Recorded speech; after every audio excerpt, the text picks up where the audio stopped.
Welcome to the SSI Orbit Podcast, a forum that explores everything pertinent to digital trust. And I'm your host, Mathieu Glaude.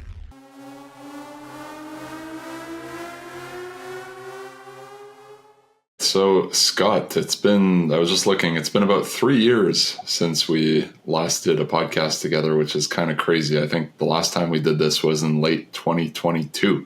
And when I was reviewing the discussion that we had, you had said something at that point, which had struck with me at that point, and I think led in nicely to the conversation around governance. But you said, I can cryptographically sign a lie.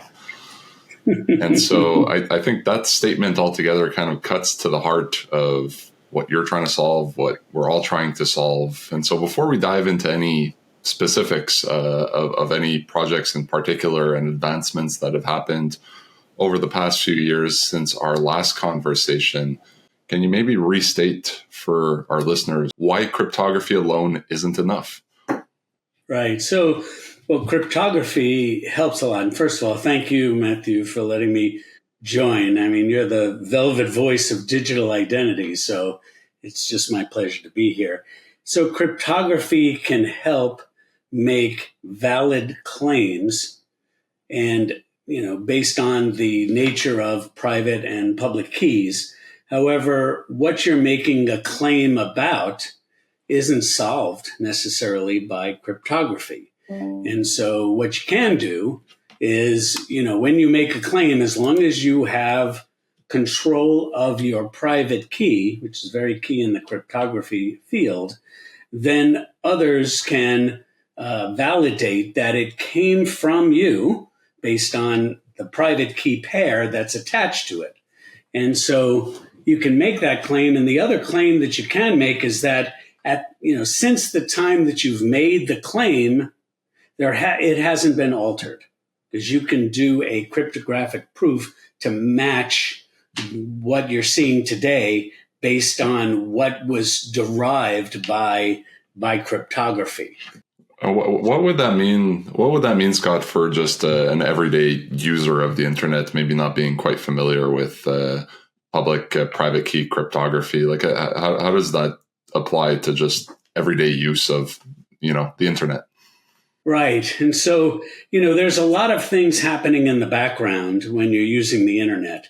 There is encryption going on in transit. A lot of your data, especially passwords and such, are encrypted at rest. And so you don't really have to know as much about it. However, when we make transactions and make claims as individuals, and things that are tied to me making a claim, that hasn't been solved yet. We need to have credentials that would allow me to sign my container of claims out in the marketplace. So when people are saying, is cryptography around? When you make a payment, certainly all of the transactions as such are encrypted, and encryption uses the private and public key pairs that you have. But the requirement really around cryptography is the control of a secret key. Now, the public is going to learn about that, but not necessarily have to worry about the underpinning components. The private keys will be buried inside smart wallets, and you'll get enough information when you're using these wallets to get educated on, the protection mechanisms that are required. So we basically have the technical tools to be able to, let's just say, digitally sign things, whether we're doing a post on social media, whether we want to say that I've produced a piece of content, whatever the use case is that we have the technical tools to be able to stamp something and make sure that once it's stamped, it can't be altered, I guess, from that point onwards. But just that stamping is not enough to build trust, I guess, is where we're getting at. Right. I mean, you can, people can alter it, but when you prove it, it would identify that it was altered with, after the time that it was signed. So that's the key thing. I mean, people can manipulate it. It's just that if you can go to the cryptographic proof, then you get the assurance that cryptography provides.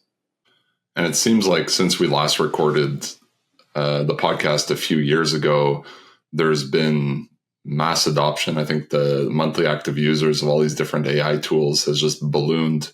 We're seeing the valuations of these companies having ballooned as well. But what is happening is there's more and more content or more claims that are coming from non-humans or perhaps just from these different AI systems. Has the landscape changed over the past few years? It seems like it hasn't changed the types of problems we're trying to solve, but it's just reinforced the importance or the need to solve these problems. Well, certainly the landscape has changed because of AI and has accelerated the need to have cryptography in any solution. The typical user looks at CAPTCHA with the motorcycles and the park and the street lights and all those things. Well, AI can manipulate that and can demonstrate that it can pass these tests. So we need new tests that involve cryptography because AI, cannot, break the private key. Certainly post-quantum cryptography is addressing issues around the strength of private and public keys, but AI by itself can't break cryptography and the security of a private key and the attachment of that to a public key.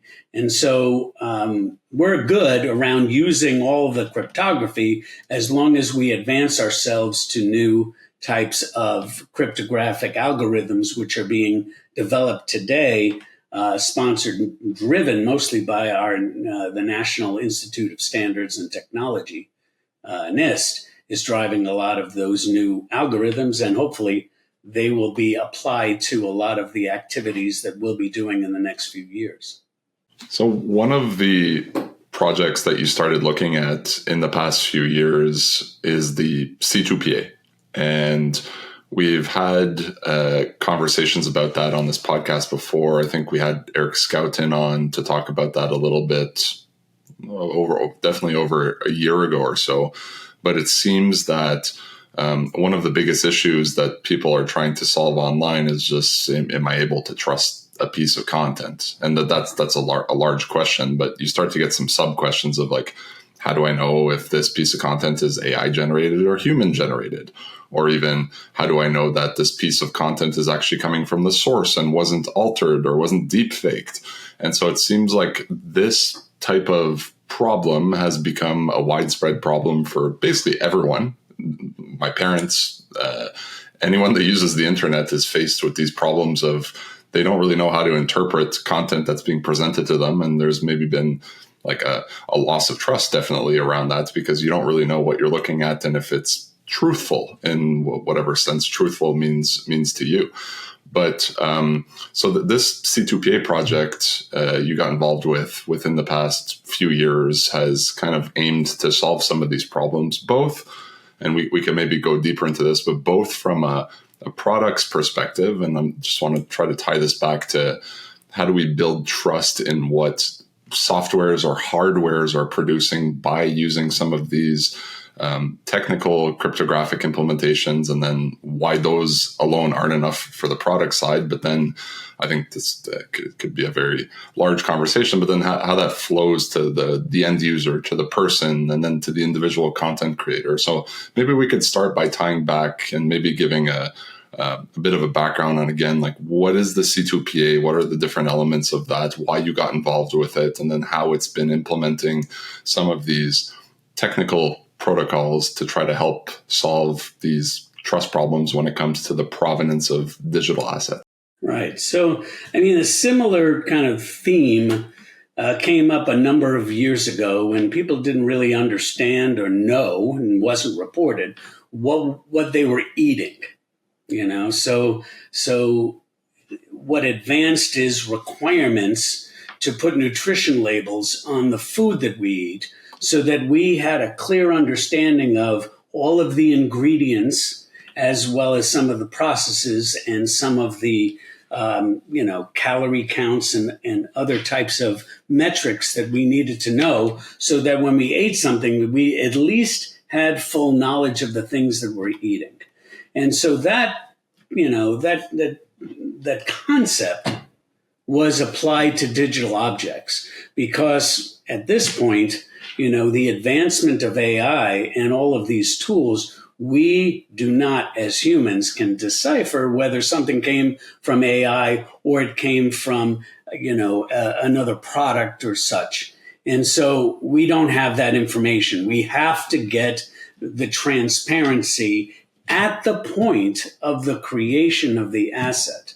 And so what the C2PA is, it's a coalition of all of the largest tech firms in the world. So it's not like their individual firms are developing their own proprietary solution. They decided, we're going to combine our efforts and come up with a standard solution like Wi-Fi and USB and these things, which we can all plug into and come up with a standard to create an immutable ledger attached cryptographically to every digital object. So in essence, you're creating almost like a blockchain that's immutable attached to every digital object, which creates a canvas of how that object was created, and it can also, act as a landscape and a canvas for others to make claims on top of it. So the C2PA is creating the base layer. And we are working with generator products. And the reason why we call it generator products is they originate the generation of digital objects, whether it is images, videos, music, anything that can be presented in digital form, are applying the C2PA standard to create that frame, that canvas of a digital ledger attached immutably to that digital object. And at times, there are concerns that you could, take that ledger away. But if you put fingerprints and such and store these records in the cloud, you can maintain that continuity because we need that. And now there's legislation, especially in California, that's dictating that all digital objects have that ledger or that set of provenance and authenticity information available. Now, the C2PA is focusing solely on the products that create these and that can validate that those products actually, had generated these manifest accurately. We're not dealing with, in the C2PA, around claims made by people and organizations. That's handled by the Creator Assertions Working Group, which has spun off and now is hosted by the Decentralized Identity Foundation.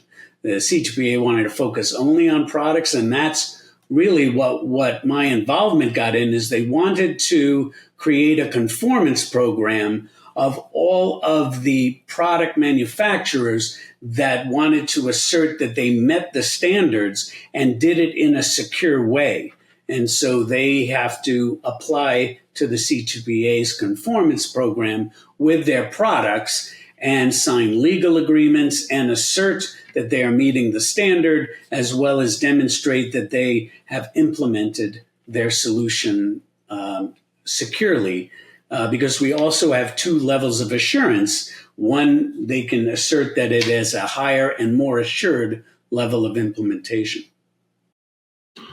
So from someone who comes from the audit world and has done a lot of work with technology, intranet-based companies, you've worked with tons of certificate authorities throughout the years to ensure that they were conforming to specific requirements. How has what you're describing now here with the C2PA and at least the base canvas at the provenance assertions of the origination of digital assets. Like, what have you been able to transpose from your world of audit within the certificate authority world or other space? Like, what applies to that? Because I feel like often in our space, and I don't think it's the same thing with the C2PA, but often people just try to reinvent the wheel when things could, be taken from existing spaces and applied to something new. So I'm assuming there's a lot of overlap from the traditional space that you're operating in towards this space now, where really we're trying to create these nutrition labels. I really like that analogy. I think it speaks very well to what we're trying to do. We want to know what we're consuming. Therefore, we need to be able to read a nutrition label that we trust. But what have you been able to bring from your prior world, still current worlds, to this new space? Well, almost all of it, actually, because what the C2PA decided to do is, in order to sign those manifests, the products like cameras, smartphones, they have to get a certification authority issued X05E01 certificate to do it. And it applies very well. And so the C2PA created a certificate policy, which is public and available, and certification authorities are also members or such applicants within the Conformance program, and they agree to sign legal agreements, and they issue these C2PA specific claim signing certificates over to these generator products. And in that way, the Conformance program has control over the certification authorities and the products, because those products can't get these X05E01 certificates from certification authorities that are not in the program. And the certification authorities can't issue these signing certificates to generator products that are not listed on the C2PA conforming products list. So in that way, we have a bit of a tight ecosystem regarding ensuring that at least folks that are participating are in the program and following the requirements of the program. So are you seeing a lot of the existing certificate providers for DNS servers or web domains or even softwares starting to see, there's a new opportunity for me maybe to have a new line of business within this new content nutrition label space, where I could maybe sell different types of certificates to generator products? So for them, is it kind of just a new product line for them that just they're able to leverage a lot of their existing process and rigorness and everything to be able to just serve this new type of customer? Absolutely.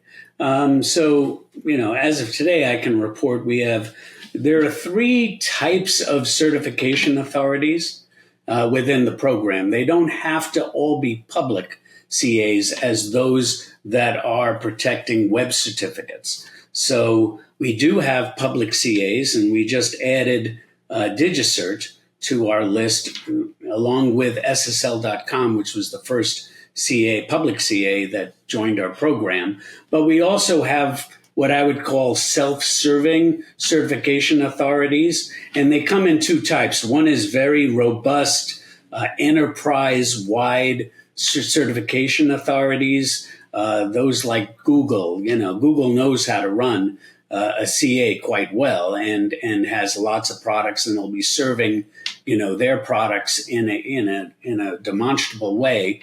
And then you have kind of the mom and pops that have one application that generates manifests, and they wanted to be able to serve themselves. And those may go under a lot more scrutiny, because it does take quite a bit of rigor to be a trustworthy certification authority and meet the rigorous requirements of our certificate policy.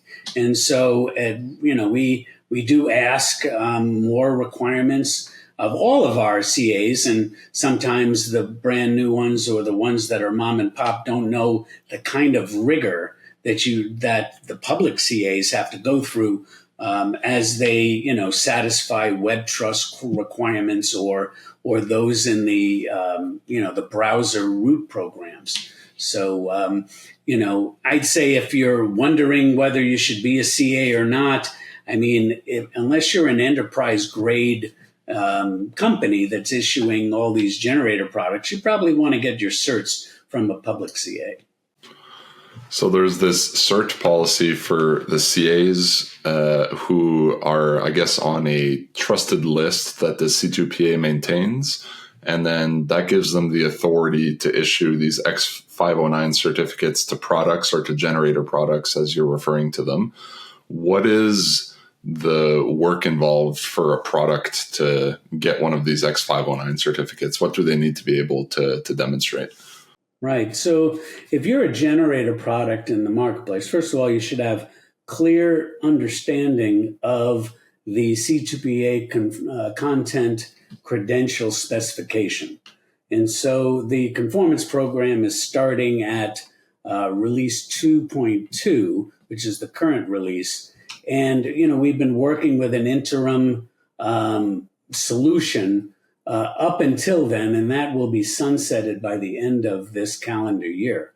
So you better be looking at, if you want to be in the content provenance space as a generator product, you better be looking at the specification. And I think in later versions of the conformance program, we may do more attestation that you're meeting the specification. But right now, the program is just getting started, and, the first release of the program just requires that they are asserting they're meeting it, that they sign a legal agreement, and eventually we do have implementation security requirements which are publicly posted that, have varying degrees of control based on whether you want to assert yourself at a lower level of assurance or a higher level of assurance. Higher levels of assurance, use innovative attestation to validate, that you're continuously,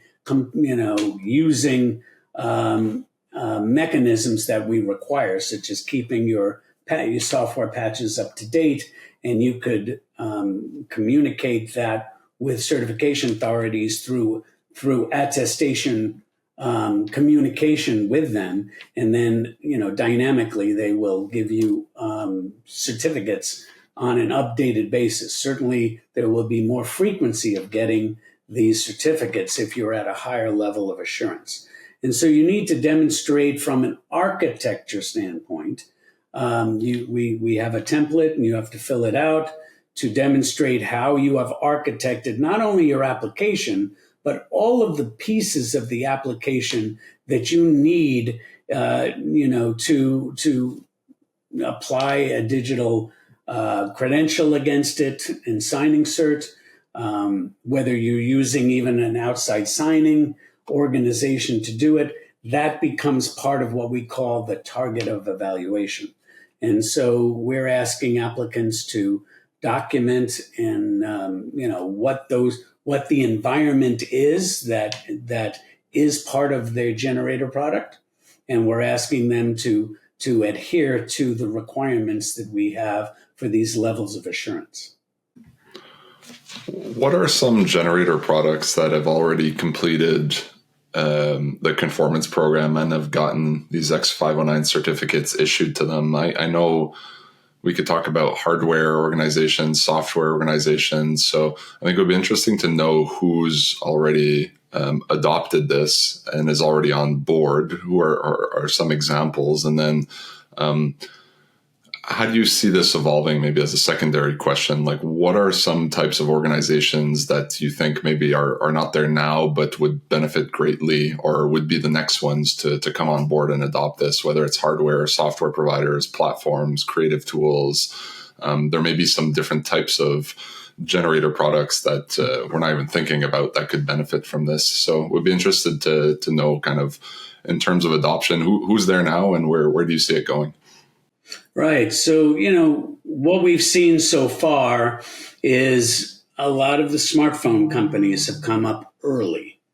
And, it's great when you're developing a conformance program and you want people to join.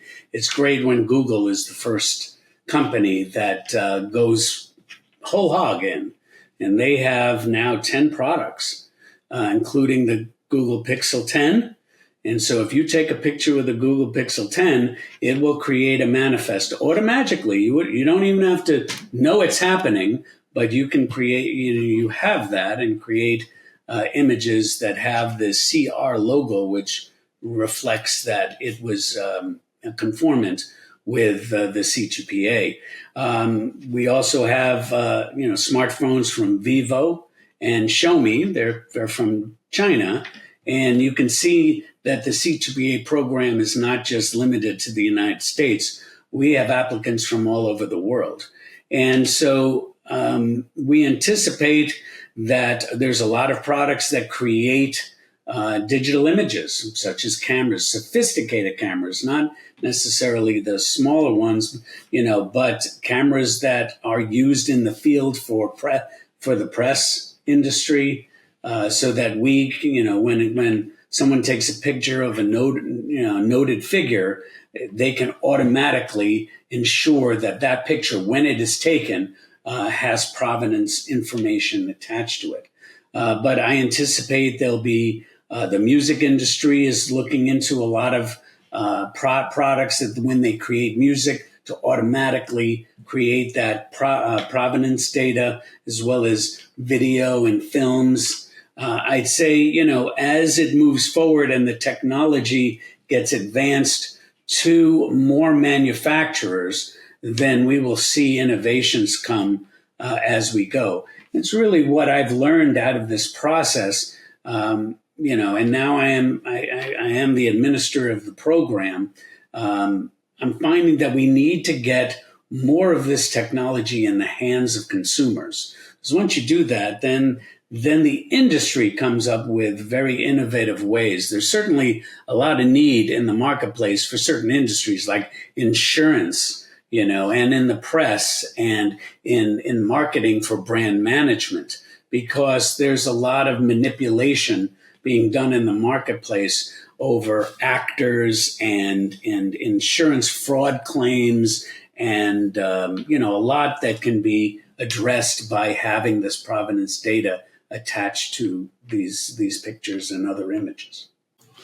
So before we get to consumers, because that's a super interesting topic and I do want to cover that, we're talking about generator products. You're talking about the mobile phone providers. They're doing this. The cameras, the platforms have already implemented this. The end user is able to see this nutrition label on a piece of content through that content credential badge. One of the things that in my world, working a lot with the verifiable credential standard, is that verifiable credentials are basically a store of claims. You could call it I think Timothy Ruff has a nice blog calling it, comparing it more to containers, feeling that the verifiable credential term is maybe misleading, but it's basically a container of claims. But you want to make sure that you're really tying it to the authority or to the system of record. And what we're doing more and more is that we're seeing how we could have links to evidence within the credential metadata. So you have attributes that are signed, but often it's the starting point to begin an engagement, but often people still need more information or need to have proofs of the evidence or just even supporting documents that may be tied to this thing altogether. You mentioned an interesting use case with insurance companies. Do you see the C2PA stack being useful for enterprises that struggle with the forgery of documents that they issue, whether it's land titles or deeds or just insurance coverage or whatever goes into documents that they send to their customers? Does the C2PA fit in there? Because we're talking about it from, I guess we started from, on the internet, I want to make sure I could trust content, but from a more of like an enterprise and B2B or even B2C within the enterprise, is the C2PA a viable stack for them to really increase the assurance of documents that they're emitting, that they want to make sure that they're not altered or changed after their emission? Well, absolutely. I think it affects all industries that need confidence about a digital object. I mean, we've lived in, with paper since the beginning of man with a pencil, so to speak. And so, but this technology adds more assurance than paper. And so, there was a comment I had heard in the insurance industry that if, let's say I take a picture of my beautiful car, but I use AI to manipulate my car picture showing a major dent. And it was told to me that these pictures have been submitted to insurance companies that are overloaded with claims management, and they were just paying claims of up to $10,000 for these manipulated photos. And that's real money at this point. So, I do know that one of the CHPA founding members, Trupic, has been very active in the insurance industry and promoting this technology to advance the reduction of fraud. And we have title insurance in the marketplace, and all of it is, why do I have title insurance? Because there are fraudulent claims on certain things. And so we need more trust in the information that we receive. And we need more trust on who we're interacting. And that's I think a separate topic we'll get into it in part of this call. Yeah, so you could imagine you've just described a very interesting use case to reduce the risk for the insurance company and reduce the payouts because they're able to really identify fraudulent claims if folks are submitting digitally altered images and stuff like that. But you could also imagine the insurance company that is issuing a policy or issuing whatever from their standpoint, they could also sign stuff that they're issuing that then if the person receiving the policy wants to present it to any third party, they're still able to get that nutrition label or stamp on it to know that it actually came from them. So there's a lot of similarities with what a verifiable credential is supposed to do as well. Like, is it really just ensuring that you have that provenance right from the generation of that document altogether? Right. One of the things, the connection between verifiable credentials and the C2PA come with organizational and individual attribution. So I mentioned the C2PA was very focused on X509 certificates, but in the Creator Assertions Working Group, you can use an X509 content signing and an SMIME at this point. But we are opening up the standard to address verifiable credentials because I do see in the marketplace there are a number of initiatives that are taking place both in Europe and within the states of the United States to get signing privileges in the form of a verifiable credential in the hands of consumers. And once everybody has a identification credential that's tied to them, then they can use that on top of the C2PA manifest to assert that, yes, this is my picture, or, I take claim to this. Certainly there has to be investigation work around ownership, because just making a claim doesn't mean I own it. I can assert. So it's really assertions that I'm making. And so this will build out, the fabric of a new trust assurance mechanism, which includes provenance data from the products, from people, as well as the legal rights associated with digital objects. And the work on top of the C2PA and the CAWG is happening globally with the JPEG Trust organization, compounding on an ISO standard they've created to create intellectual property rights and copyrights associated with digital objects. So you can see the entire fabric of more assurance over these digital objects starting to take place, and in the future will be depending on those layers of assertions about claims made to these objects. So when you talk about different types of assertions being made into these objects, so if we move beyond the generator products that are signing things, there may be different types of assertions that are very contextual to a specific ecosystem or a specific industry or just to a specific person. So is the whole idea, and when you mentioned the Creator Assertions working group, is the idea of how do you get the actual individual creators to start making assertions within these same nutrition labels? So you basically have the container, which is the nutrition label. It contains some signed assertions by parties who are being governed within the C2PA. But then there may be individual creators that aren't going to be governed by the C2PA, because what they're trying to say is none of the business of the C2PA type of thing, but it may be valuable for them to say something and put something within this content credential. Is that the whole idea of you're able to expand what you already have to just have very contextual attestations now find themselves within these nutritional kind of labels or elements to know what we're eating and have even more context about why when we should eat it, when we shouldn't eat it, or whatever else that we want to see in there? Well, we want more information, and so what the C2PA has created, so they have their own, assertions delivered to generator products, and they're called created assertions. They're created at the time of the creation of the object.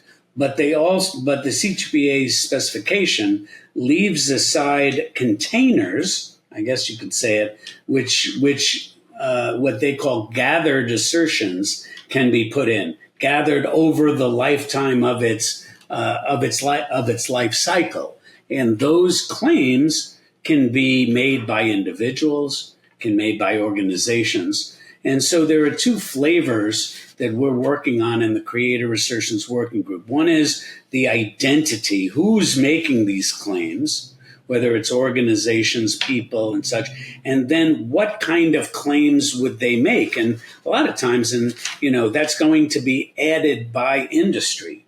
So we've been working very closely with the entertainment industry. They have a lot of, identifiers that identify individual objects, movies and pictures and books and all these types of things. So, and they've been established by a number of these, what I'd call metadata organizations that are classifying individual identifiers for a variety of things. So, I've been working with a group called Hand Identity, and there's a number of identifiers that can be used, for works. I can be an actor, and it could be tied to me personally as the actor, or there may be different representations of me. I may be in a cartoon, or I may be in a video game. And so how do I affix my different identifiers into these works that are digital, that can be attached to me so I can get paid, So, we're looking at mechanisms that could justify money flow. And that's why there's a lot of industries that are already interested and will be interested, because we're creating really the fabric for, monetary transactions to take place. And these third-party, call it governing bodies that are the authorities or are respected within their space, is kind of outside of the scope of governance of the C2PA. So I guess like C2PA is not going to say who's an actor and who's not, or who's a real estate agent and who's not, or whatever example I want to use. So is the idea that you need to have these third-party governing bodies who manage their own governance and their own conformance within their own ecosystem of participants, whether or not they issue credentials or the opportunity for their members to digitally sign stuff is kind of up to them. But there is another root of trust there, that if someone's able to prove that they're part of X organization or they have Y accreditation or whatever, they could then make an assertion within a piece of content, which just adds to the richness of it, but is also backed by the governance of their related field or ecosystem. And so like, how does the C2PA interact with that? How open is that going to be for, because it's closed for the generator products for good reasons, but it's not going to be a closed ecosystem for just individual contributors of attestations. Right. So it opens up past the C2PA. Once you have that immutable object, there's lots of different use cases, some that I don't think anyone in the C2PA even knows in the future how it can be applied. Certainly they want to make it, as open as possible. There is concern that there can be harms introduced by the use of the credentials, and where there is a component, a working group, a task force within the C2PA focused on threats and harms, and we're looking at that, and we are working on applications that could cause harm in the marketplace, and we're sensitive about that. But outside of that, once you have these this technology in the hands of consumers, I mean, it's just like the internet. It's very similar to the internet or blockchain, where, we have the technology and you bring your use case to it. So these, for example, the identifiers that I had mentioned, they existed long before the C2PA, where they're just getting a new avenue to apply, and I would say with greater strength and assurance associated. Is the C2PA going to have some conformance within these third-party governing authorities? Because I think the content credential, that CR badge or label, is the end, like, consumer cue that, okay, this is like a trusted thing. I don't know if anyone's seen these labels on pieces of content. I certainly have on images, even browsing through LinkedIn, or even, I don't know if you've generated images on ChatGPT, for example, they come stamped with this label. I think most people will just, end consumers, rely on the label kind of being a trust signal and don't necessarily go into all the details. Just like if I'm on my browser, I could see that I have a secured connection and my browser is just putting a check mark or whatever they put nowadays. I'm not going in and reading all the different pieces of information and assertions that are in there. And so is there a fear, like you just mentioned, there's the threats working group. You want to make sure that there's, it's garbage in, garbage out type of thing, right? You don't want to impact the integrity of that strong brand that's trying to be built. So although the C2PA is not going to be the governing authority for the world of all the different types of assertions that are going to be made, are they going to have some, are third parties going to have to demonstrate some conformity before allowing their members to write into content credentials? Well, I think it's going to be industry driven eventually. And there is one very strong industry that is already doing that to its members, and that's in the international press. And so they have validation products, and they have their own trust list that, if you're, part of that community, you want to be able to be validated, and you want to have your signing authority, linked to that trust registry, so that, they're policing themselves. And I would expect that, just like we expect, I do not expect the C2PA to be policing industry.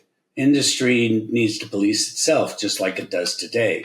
The only thing that we're policing is really the ecosystem aspect that we feel we can control to create that foundation. Once that foundation is created, we are looking for industry uses to police itself and who can make those claims and such. And the technology is there. You mentioned the JPEG trust emerging as a rights management layer. Could you expand on that a bit, of how this fits within the C2PA and content credentials and within the manifest? So we've kind of covered the generator products, building a strong root of trust there through conformance program and the issuing of certificates under some governance. We've started talking a bit about creator assertions. The third piece of the canvas seems to now be the rights management layer. So where does the JPEG trust fit into this whole thing? How does it help complete the story? What more does it do on top of what we've described so far? Right. So JPEG trust is really takes advantage of all the trust signals that come from individual generator products, as well as assertions made by people and organizations from the Creator Assertions Working Group. And then the piece that's added on the rights is really the jurisdictions, because there are a variety of different jurisdictions that have a variety of different laws associated with ownership and protection over and rights of digital objects. And so it creates profiles associated with, the combination of the trust signals that are applied on these digital manifests, and make determinations within, and communicating within law. So now law and jurisdictions have to take that and say, okay, am I going to take it the last mile, and I'm going to, in a court of law, support the information that's being provided. So, we're providing, in essence, a series of evidence signals that would allow a jurisdiction to rule on a claim made on rights and ownership. So obviously, there's a number of different parties that are contributing to it. Not much different than we have today. I mean, at the end of the day, JPEG Trust is not going to tell, Canada to say that this is, Mathieu's digital object. They will, Canadian legal authorities will look at all of the information, just like they do in any case, to say, oh, is it persuasive and immutable, cannot be changed. These are properties that are very persuasive in court of law, but it needs a cascading of these different standards overlaid upon each other to create that strong case. So who would be the big consumers of this type of data that will sit, like the rights data that's coming from JPEG Trust, or rights data that finds its way into content credentials? Are the end consumers of a digital asset going to be really a consumer of that? Like who does that matter to, or does it matter to the creator? Like how does that really get consumed and add value to whoever the consumer is? I'm curious on that. Well, there is issues in the marketplace that when I create a work of art, or I use AI in combination with other things, will I get paid for my effort? And so creators are concerned, or there are individuals like actors and such, because I'm working very closely with actors. They're concerned about synthetic actors taking their money, their due money, because they are applying their digital, a company is applying their digital image that they may or may not have the rights to. And so what we'll be seeing really is, a new industry born around rights management. And C2PA and the CAWG and JPEG Trust are all contributing to all of that, because with AI right now, that it's blurred. It's blurred, and the anonymity of the internet.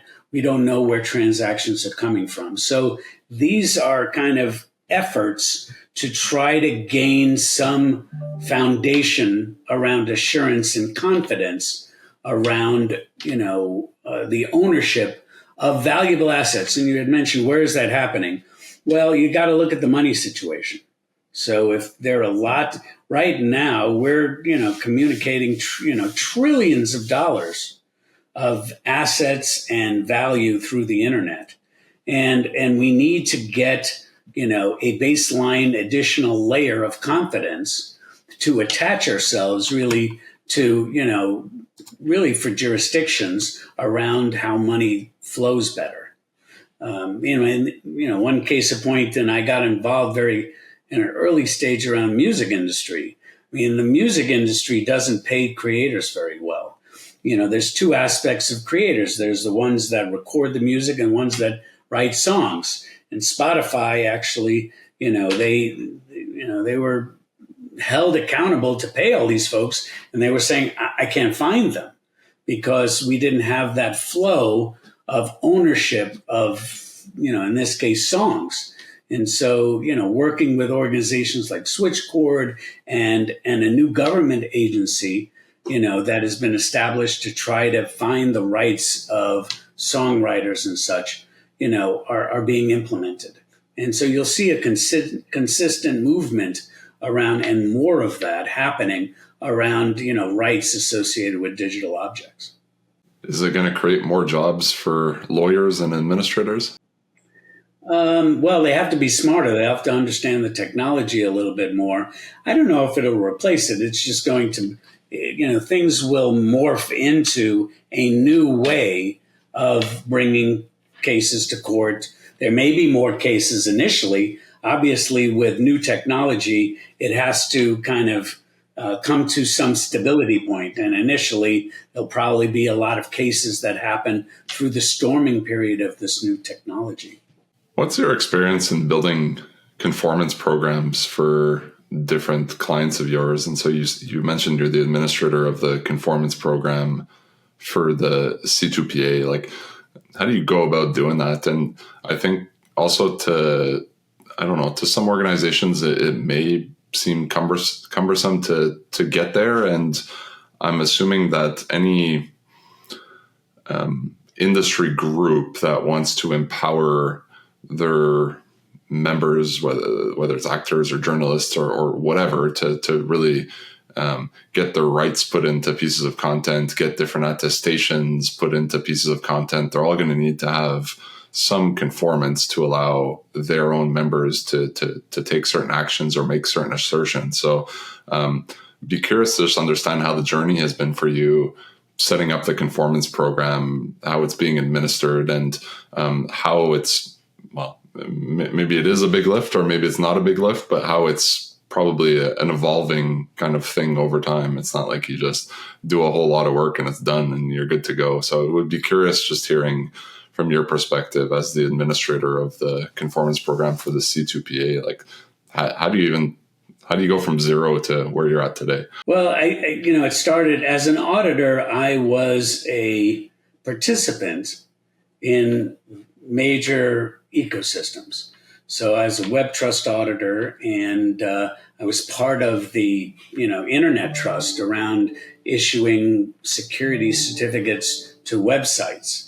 And so the browsers that require assurance around these security certificates use the audit firms to audit their specifications, and they've come up with their own called Web Trust. And so, I understood all of the components of an ecosystem, governing authority of a standard, which is the CA Browser Forum, and root programs that are using those standards to apply conformance criteria to allow you to be on a trust registry, which is based within laptops, around the world. And so the concepts haven't changed as much, but what is going to happen is that there will be more as we decentralize control, because the internet started, we thought, everything would be empowered around one organization or one set of organizations. But we found that everything is moving towards a decentralized mechanism, and activity is happening to move control from the big companies that control a lot of the aspects of your identity, and moving back to the individual to control who they are and control the artifacts that represent themselves. And when that, I anticipated that would take place. So the issuers of these artifacts, like driver's licenses or certifications from states or endorsements of digital identity for you to work with states, they will be issuing these credentials and need to both transmit and make transparent what went into actually creating these artifacts that are used for identity, so that when I'm relying upon it, I know what went into it. And is it being controlled to allow it to be trustworthy? So the requirement for a public governance framework and a published conformance program holding accountable to the issuers of these credentials that are happening are really important. And so, even before, we saw governance frameworks being built at the Trust Over IP Foundation, we, created a dual model for the architecture of the internet, one with a series of layers in technology, but also a governance standard that really has been applied to what's been happening since the beginning of the internet. But it will have new users like the C2PA. There was an organization that had a set of players that they wanted to control. And so I came in with the Trust Over IP governance meta model and basically gave them the landscape of how they could, identify the requirements that they needed.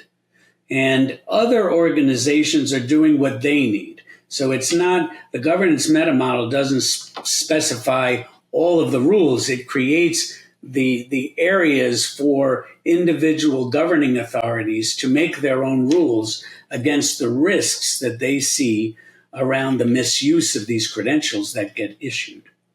Just some quick fire questions as we wrap up today. Why haven't Apple and X joined the C2PA? Well, I'd hope that they would. A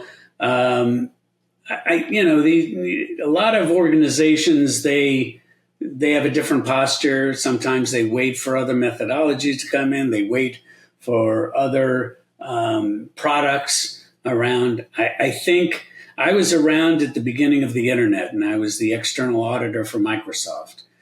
And right at the clutch point of the internet, they were debating whether we don't need the internet. We'll create our own proprietary walled garden, and there it is. And I was waiting for them to say it's too big. And they did in the mid-90s. And I believe that this is something very similar, where, we're looking at, global, all products, all these things. I mean, we're establishing really just a foundation of things. It would seem, it seems that, Apple and X would adopt these things just because the public is going to be demanding that.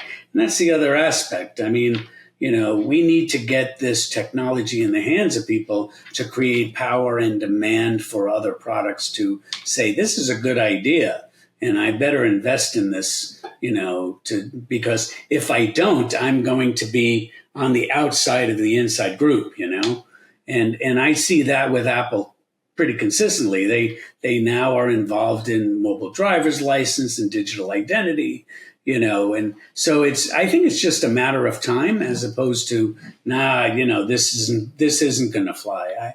I absolutely have confidence that they'll all join in. Are there competing standards or approaches to what the C2PA is doing? I'd say that there is. I can't really speak in details.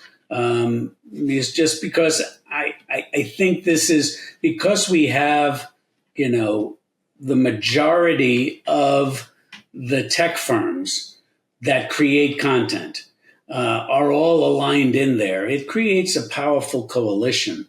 And I can tell you, by working with these, folks that are in the working groups at the C2PA, they're brilliant. And it's been my pleasure to serve with them and be a part of their group. And they care deeply about not only of their own company's representation, but really care about how this technology is going to be used in a safe and trustworthy way. And so I have confidence. And there's now what we're seeing is other parties, that are doing, investigative work, like the World Privacy Forum has put out a paper on the C2PA, and government agencies are looking at this. And so I think it's past the critical point where people say, is this a thing? It is a thing, and it's moving, especially with the Conformance program rolling out, and Google and other products are being conformed to this. I think that that's really the path of where we're at, where I think it's, kind of almost to the point where I don't see another competing standard coming in and swooping and taking its place. Do you think we'll see an impact on political discourse and elections through some of the things that you're working on here with C2PA? You can. Certainly there are jurisdictions that are looking at, certain evidence and the properties of cryptography for voting. Obviously a very political question. And there's always been questions, even recently in the United States, about the trustworthiness of the information, used in elections. Certainly, I hope, because we do have confidence, using cryptography. I hope that the advancement of these types of things will allow to be used in elections. Certainly, I've been working with the state of Utah that's taking a leadership position of all the states in endorsing a digital identity. Maybe that can also be used for voting. We need to get more proof of concepts out in the marketplace to demonstrate to jurisdictions that this is a safe and trustworthy technology to use. My final question, governance is kind of the missing piece here. We started the conversation that, you could cryptographically sign a lie. So governance is the missing piece. We've kind of talked about how we take governance, we build conformity programs, and then we actually put these into operation. We talked about that with generator products, and we started talking about how that would potentially look like with third-party governing parties for different type of industry assertions. We talked about the rights management side of things, with governance being the key to really bringing that human trust, more confidence behind the assertions and the claims that are being made. How do we ensure governance at the same time doesn't become a tool of exclusion? Well, I think we need to get more education on what governance is and what it's not. Governance tends to be an afterthought. And so I've been working very hard to educate. And people say, oh, we need governance, but they don't understand what that means. And so, to answer your question, we need transparency, because the downfall of governance is that certain governing authorities take action and you don't know why they did it, or you didn't know whether they were biased in their opinions. We need to have transparency, accountability, and fairness built into governing authorities. And, you'd hope that would be the case. And the ones that I'm working on, I aspire to that. Make sure that there are checks and balances in there. I can't make sole decisions as administrator. I need to get other people involved in decisions that are made, because I don't want to be, the sole actor in causing certain things. We need collaboration within governance processes. And so, does that mean it's all going to be fair at the end? That's why we have a threats and harms group in the C2PA. This technology can be used to create harm. We have to be watchful for it. I mean, we're not controlling social discourse. We're creating new mechanisms for society to use. But society has a variety of different motivations, and not all of them are noteworthy or honest. And everyone's trying to take their actions. So we have to be cautious, just like we've always been, because this technology is not going to solve all of our problems by itself. And governance mechanisms isn't going to do that as well. We need, vigilance. and we need oversight, and we need, the drive to do the right thing in order to make these things happen in the way we expect. Scott, I really appreciate you doing this with me today. It's always a pleasure. I always enjoy our conversations. And for listeners, I think this conversation touched on some of the most fundamental questions about trust, identity, information, just in the digital world today. And I think the work happening at the C2PA, at the Creator Assertions Working Group, and in trust registries in general isn't just about technical standards. It's really about rebuilding a foundation of trust that the internet was built without. And I think, as Scott said back on the last podcast in 2022, we're finally backfilling that infrastructure 25 years later. And it's absolutely fantastic to now actually see it happen. So thank you for everything you do. Thank you for doing this. I'm sure the listeners will really appreciate this conversation. Scott, thank you. It's been my pleasure. And thank you for having these podcasts. I've enjoyed listening to them, and they're very, you've had amazing guests, and I'm just privileged to be one of them today.